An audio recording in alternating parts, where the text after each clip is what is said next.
The following episode contains descriptions of violence. Please take care when listening. By the autumn of 1992, I'd been talking to Clifford Olson for nearly 3 years.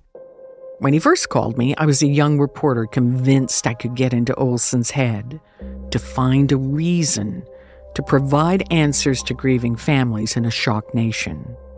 I had this unprecedented access to Canada's most notorious criminal. I had to try. But my patience was wearing thin. Now, why did you have the violence? It was never really clear. Yes, it was. The violence was as big. I told you, it was the lockup and segregation units for that 9 years. You can talk to any criminologist, Clifford, and that doesn't make a man hate women and want to kill them. Well, okay, to answer your question, it was from being locked up. Simple as that. I turned to a hate, which was released when I got out through alcohol, and I took it out on women and children. Simple as that. And you understand that? I become addicted to the murder after a while. Olson kept insisting that the criminal justice system was to blame, that his years incarcerated prior to his murder spree turned him to booze, and that the alcohol turned him into a killer. I didn't buy it, and I told Olson as much. Even after all these times in prison, there's some things that you still won't tell people. And I don't think that society can learn anything until you're willing to talk. And you think I should give you the right to everything? No, I won't. Absolutely not. Oh, well, that's fine, Clifford. I mean, I'm the one who sat there with your ex-wife for 4 times and went through your whole life history. I'm the one who's been through all your escapes, and we've done all this research. I've driven up and down the strip, places where apparently that you murdered. Now all of a sudden you're saying, why should I tell you why I killed? Come on.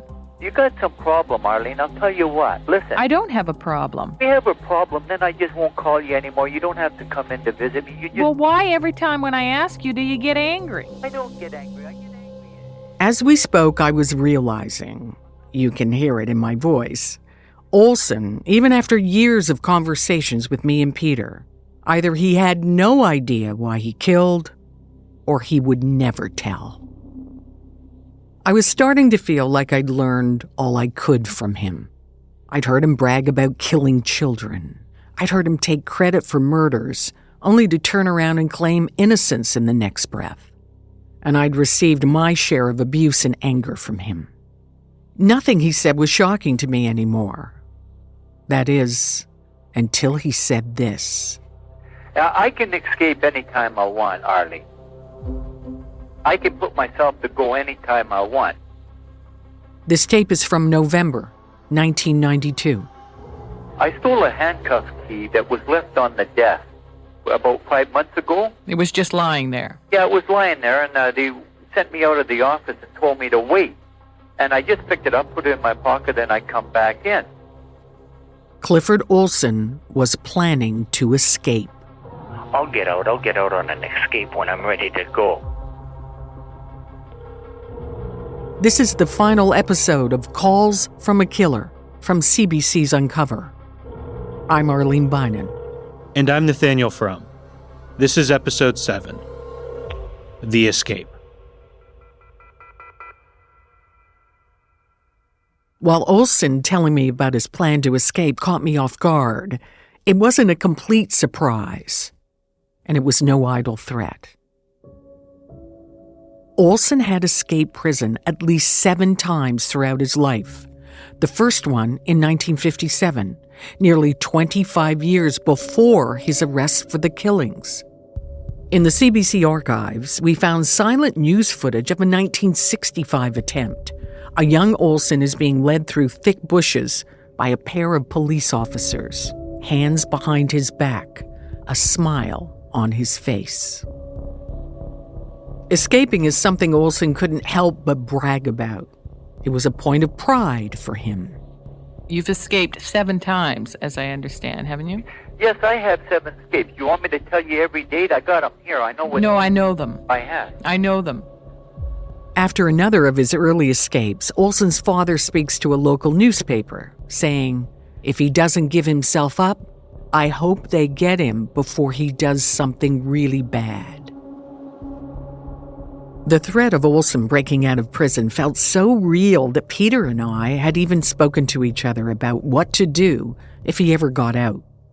We reasoned that if Olson escaped, he would come to me first. At the time, I lived outside of Toronto in a relatively remote location at the end of a dead-end road. Peter, the Korean War veteran and war correspondent, had come up with a plan. If Olson came to my door, tell him I was going to call Peter and we were going to help him get his story to the press. Then after I called Peter, to grab one of the pokers from my fireplace and strike Olson when he wasn't looking. Peter said, just keep hitting him, and when he falls to the ground, hit more. Don't stop until he's dead.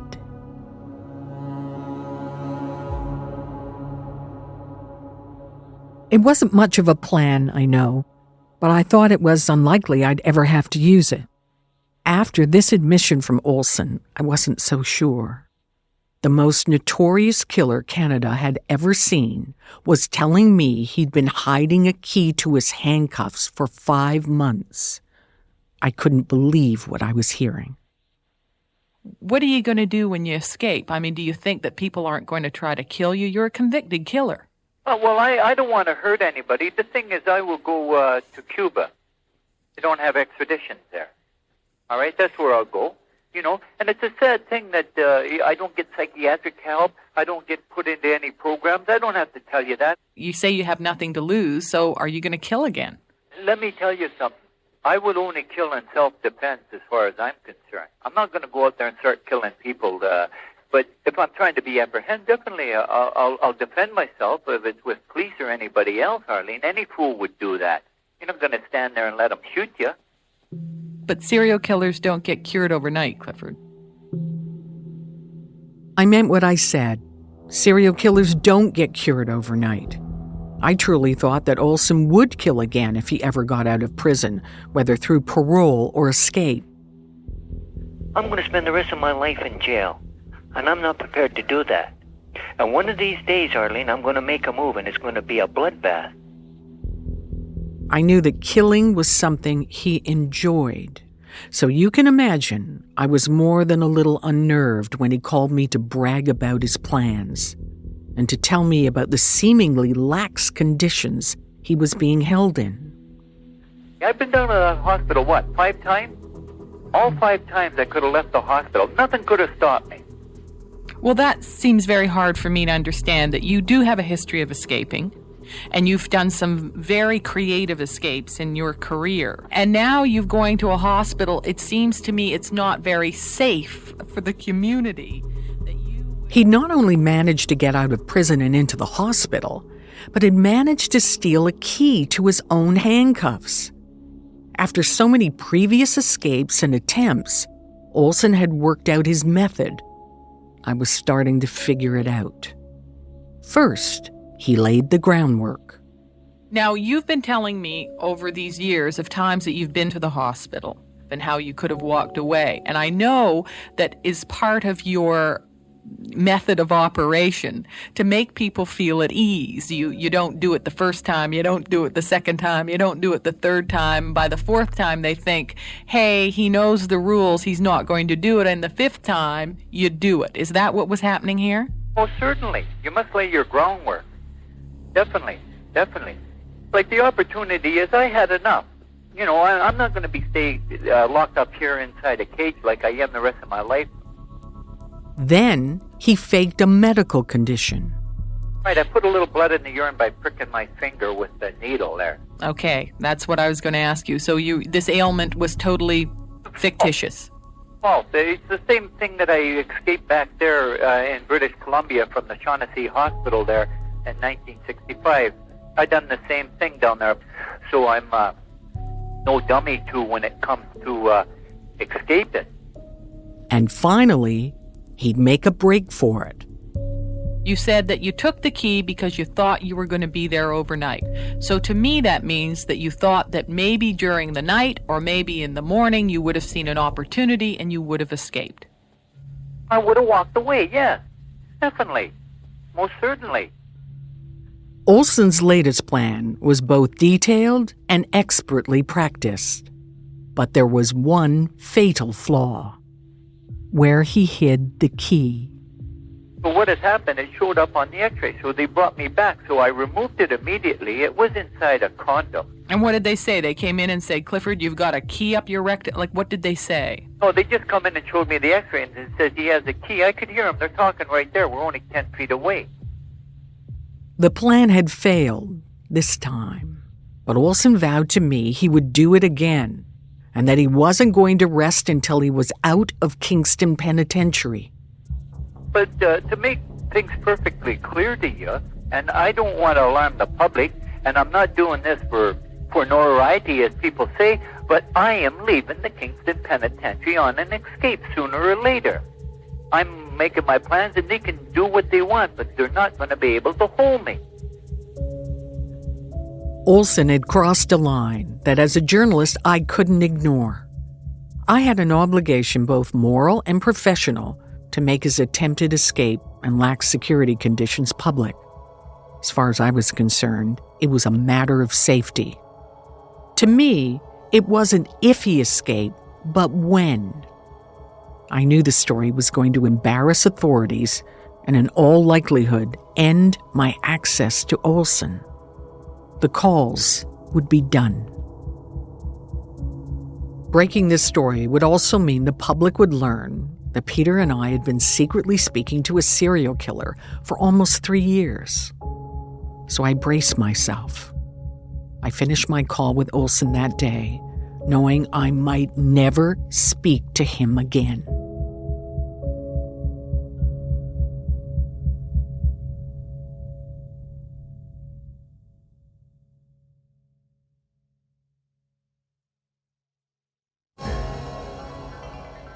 I knew I had an obligation to break this story, but I worried about what the families of Olson's victims would think about the fact I'd spent years talking to the man who had killed their children. It had been a decade since Olson was first convicted, but their grief was still so raw. And I was about to put him back into the news. You're listening to the Best of Chronicle. Good morning, I'm Arlene Bynon. This Tuesday... At the time, I was the host of Chronicle, a popular news program on CHFI, a Toronto talk radio station. The day the story was set to air, I was nervous. That morning, I got a call from the mother of Terry Lynn Carson, one of his victims. She'd heard a promo for my interview with Olson. "Don't do it," she said. "Please don't do it." Hearing her say this, my heart sunk. I felt nauseous. She was so upset. She told me she worried that we would be giving Olson a platform. The man who was continuing to cause so much devastation for so many, given another moment in the spotlight, all because of me. For a moment, I considered calling it off. Terry and I talked on the phone for a long time. As we spoke, we came to an understanding. I explained about Olson's plans to escape, about how close he'd gotten to getting out, and that he would keep trying until he did. Terry knew better than anyone what Olson would do if he were free. He would murder children. And she also knew that we had to do whatever we could to stop that from happening. After talking to Terry, we decided to only include the details about Olson's escape attempt. And then the audience heard what would end up being my very last interview with Olson.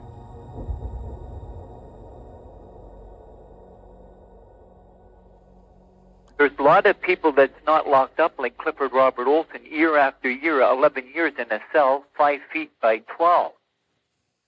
But you've killed a lot of people. What do you want? Do you want to stay in a hotel? Well, do you think, don't you believe in corrections yourself? Don't you believe that a man should have, or a woman should have, some right to inhuman decency, as we say? The most basic human decency is life. And you took the life from people. The same day, Peter published an article in the Toronto Sun. The headline, "Olson, I can escape anytime I want." The story was out. A few months later, I received a sad letter from Olson, asking me to call him again. And not long after, I received a form to sign if I wanted to be on his contact list. I didn't respond. After 3 years, I was finally done with Clifford Olson.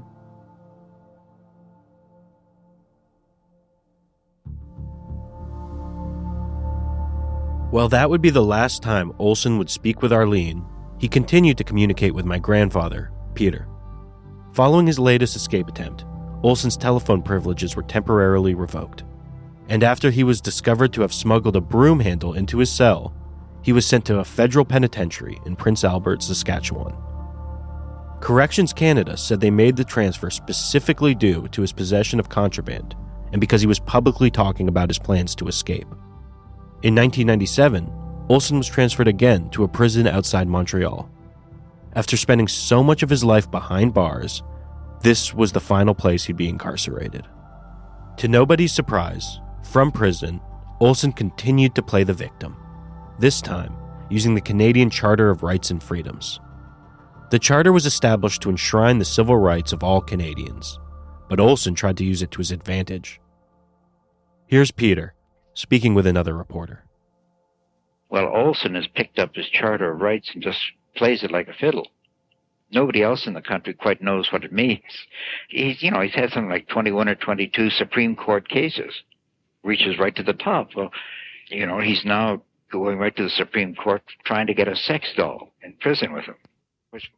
He used every petty grievance to try to better his situation in prison. From access to porn to receiving books and movies about serial killers.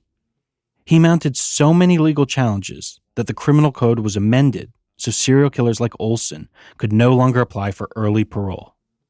And perhaps most disturbingly, Olson spent much of his time in prison tormenting the victims' families. The man who killed their children was sending them letters. He recently sent a letter to the parents of one of his victims, 16-year-old Darren Todd Johnsrud. In his letter, Olson threatens to sue Rosenfeld for defaming his character, saying, "I've never been convicted of any sexual offense, nor are there any convictions on my record for any sexual offenses." Olson went on to say, "So smartass, we will see you in court. Hope you have a lot of extra monies to pay the legal bills." Olson would continue to call my grandpa for over a decade more, into the 2000s. The calls became increasingly incoherent, and Olson's claims got stranger and stranger. His letters to the victims' families became more gruesome, and he claimed to have inside information about the September 11th terrorist attacks. But Pete, never one to turn down a source, was able to break one last story from Olson. The Prime Minister says he is upset about it, and apparently so are a lot of Canadians. Taxpayers are funding a public pension for notorious serial killer Clifford Olson, more than $1,100 a month. Olson, who could never resist a chance to brag, told my grandfather Peter about the pension checks he'd been receiving under the government's old age security and guaranteed income supplement programs. Again, even from behind bars, Olson was managing to engender fury from the public. Because of Peter's reporting, Olson and hundreds of other federal inmates had their pension benefits stripped by then Prime Minister Stephen Harper and his government. I am really very pleased to be here to discuss Bill C-31, the Eliminating Entitlements for Prisoners Act. Former Human Resources Minister Diane Finley. This not only angers Canadians, but it's also outrageous and offensive to myself, to the Prime Minister, and to our government. Olson added suing the federal government about this to his long list of legal grievances. Later that year, Olson even asked Peter to testify at a parole hearing as a character witness. Peter said he would, much to my grandmother's alarm. He then told her, "I'm going to say Olson should be taken out back and hung."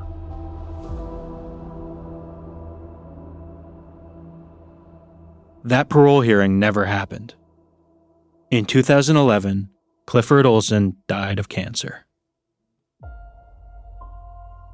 It was a quiet and underwhelming end to his story. Ahead of his death, Corrections Canada got in touch with the victims' families, telling them that Olson was in his last days. I don't know how to feel. It's almost like sacrilegious if I feel pleased that somebody is dying. My son summed it up. He said, you know, Mama, he won't be able to hurt us again. After 30 years, he won't be able to hurt us. When I heard the news, I couldn't help but think about what I knew, about what he had told me throughout those many hours. Jailhouse phone to his ear. And more than that, I couldn't help but think about what he hadn't told me. Olson knew more than he ever revealed to me and Peter, but whatever secrets he still had died with him. When Nat first reached out to me, we had to decide whether or not to open these boxes again, to open up this story once again. People consume true crime because it brings them into contact with the most dangerous people in the world while remaining safe. But those who have felt the impact of Olson's horrific crimes, friends and family like Bridget and Trudy and Kathy and Sharon, they were not safe. I could stop picking up the phone and answering letters. I could walk away. They couldn't. In the years after Olson's arrest, some families chose to appear at parole hearings to deliver impact statements or advocate for victims' rights. Others protected themselves by staying away from the media or from Parliament Hill, privately and quietly, trying to heal from an unimaginable loss.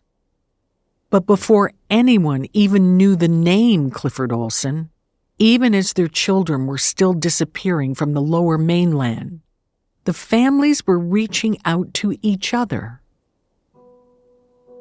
The first person that I was able to contact was Terry Lynn Carson's mom, Sharon Rosenfeld. Obviously, police wouldn't give us any information, so I just kept phoning every Carson in the phone book. I luckily was able to get the right name. I knew how our family was feeling, and I knew her daughter was missing, and she must be feeling the same. As a young reporter, I watched these families navigate an impossible situation. As more children were found, this community, tied together by heartbreak, grew. We stumbled around a bit because, well, who knows what to say to each other, other than we were very, very mixed up. And so her and I thought it would be a good idea to maybe try and contact other families as the children went missing. Many of them have stayed in touch with each other to this day. I had always wondered what the families thought of me, a reporter who had spent so much time talking to the man who had murdered their loved ones, a journalist there to report on the most difficult days of their lives. And now here we are, speaking again for this podcast. Bridget, thank you from the bottom of my heart. Thank you. I was with you when you went back there. You know, I buried a lot of stuff myself too, and it's all coming out as I go back. You know. Of course, I can't even imagine. I don't even know how to be able to process what you know from the killer's mouth. For me, it was traumatic to go every 2 years to a prison, and all I can stare at was his hands. That monster's hands, knowing that those hands took the life of 11 innocent children. Doesn't matter where they came from or who they were. That was someone's brother, sister, child. Thank you again. Thanks. Arlene, I know this is hard for you.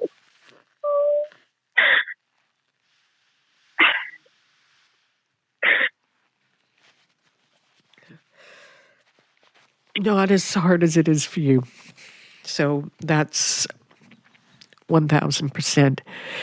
Bridget, thank you. Are you okay? Are you okay? Do you want to talk a little bit more? I hate to hang up after everything. No, of course not. It's fine. I know. Nat, when we started this, I knew what was on the tapes. I just knew them. One would go in and I go, oh, I remember that day. And I did it with your grandfather, Peter. And I remember when we first spoke about it, you just listened to those tapes and asking you what you thought the story was. It was completely different than my perception, but you were on it all fresh. So is it different? I mean, what did you think it was and what did it end up being? Listening to those tapes for the first time, not knowing what was going to be on them, the first thing I came away thinking was just how mundane he talked about everything. What he was saying, the content of what he was saying was shocking and disturbing and upsetting, but there was a banality to it that he just sort of listed things unapologetically, unremorsefully. But then as we started to talk with the victims' families, I realized I hadn't fully grasped the horror of what he had done and exactly what it meant when he said he killed a child. When I approached this story too, I don't know how this will sound, but I was very much as we said in the first episode, a filmmaker looking for a story, and I approached it just as that, a story. And then I incurred my own personal tragedy with my sister unexpectedly passing this year. My ability to distance myself from the story suddenly evaporated. This was suddenly hitting home, hitting a nerve, and talking to these victims' families, listening to them cry, crying with them. And perhaps it's self-centered to say this, but I realized for the first time what it truly meant to lose someone. And when your sister died and we had to keep going, I wanted to think of ways that I could protect you from what you just described, because I thought, this must be raw. It makes you reevaluate every true crime story you've ever watched, every podcast you've listened to. But it's important to remember these are real people and real families who have experienced a loss that you and I can't imagine. I wish I could ask Pete this too.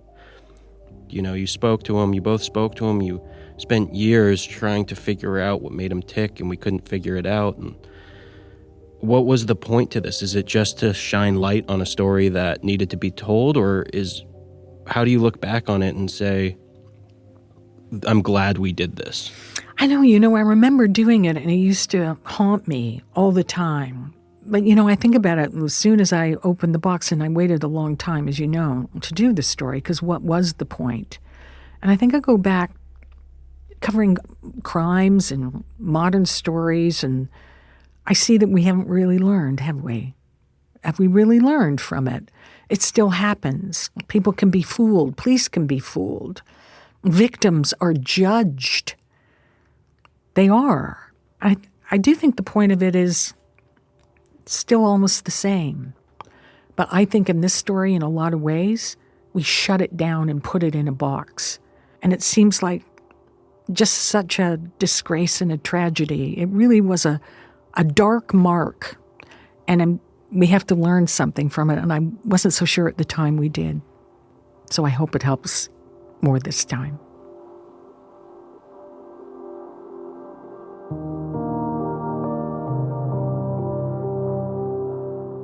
I think of Olson's legacy like a stain, one that was left on the victims, on the families, on the country, and on me. The stain of Olson will never truly be gone, but it may fade with time and with light. My life is different now. I think I know enough ugly things about what life can do and what some people can do. Sharon Rosenfeld, the mother of Darren Johnsrud. And I think I've been hurt down to my toes time and time again. And And so in my latter years, I just want to just love my family and find peace. Trudy Cord, the sister of Ada Cord. But I think in the end, 40 years later, I think I'm probably just coming to terms with everything. Like, it's been a process. A lot of years I don't remember. But now as I get older, I think I'm finally becoming okay. Bridget Cosma, the sister of Judy Cosma. I know it's been a long time, but my wish has always been to honor these 11 children. And I think that they should be remembered. There's never closure. You try to cope as best you can. You can't change a broken heart.